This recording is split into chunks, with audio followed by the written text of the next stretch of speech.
President Biden extending the federal ban on evictions until October 3rd, though he did admit he can't guarantee that the courts won't find this ruling unconstitutional. Rental property owners are challenging the ruling, saying that they've footed the bill for tens of thousands in unpaid rent, money they fear they'll never get back. Here with me now, Georgia landlord Robert Gilstrap. Robert, good afternoon to you. Let's talk about first your experience during the pandemic being a landlord and what the moratorium on evictions has done to you. Well, it's cost tens of thousands of dollars, for one thing, in uncollected and unpaid rents from tenants who, in a large part, many are gaming the system. Okay. And yeah, I was wondering what you were going to say. Listen, there certainly are people out there that are experiencing some hardship right now. I'm not discounting that fact, but not everybody, I'm sure, that's taking advantage of the moratorium is specifically in that situation. Elaborate that based on your experience, your interactions with your tenants. yeah, I mean, and there are people who have certainly suffered. But I mean, this has been going on forever, and this has to have an end at some point. And just having a blanket ban on the rule of law is not the answer.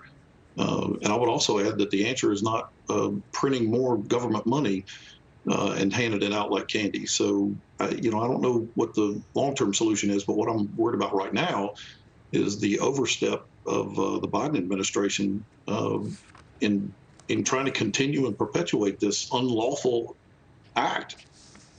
Well, it could potentially be unconstitutional. Talk to me about the lawsuit against the HHS and what your attorneys are advising you, how they think that they could, what they can do about it, essentially.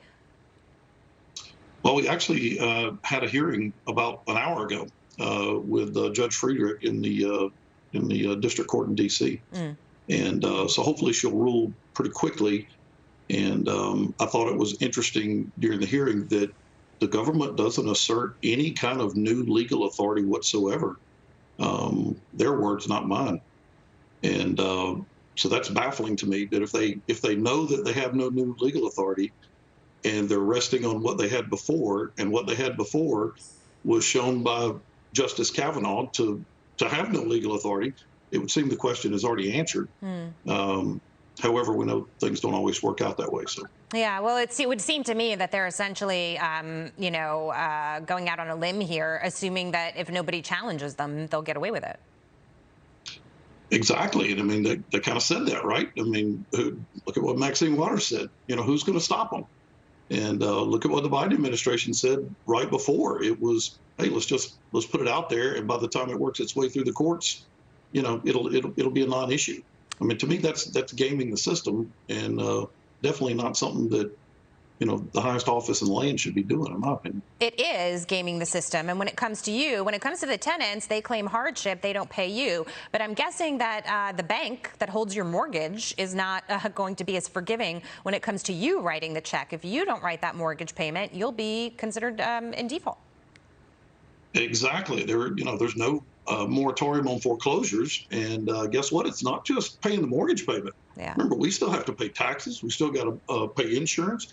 We still have to maintain the property. So tenants who've not paid in a year, and they call with a leaky toilet, guess what? We still got to go fix it.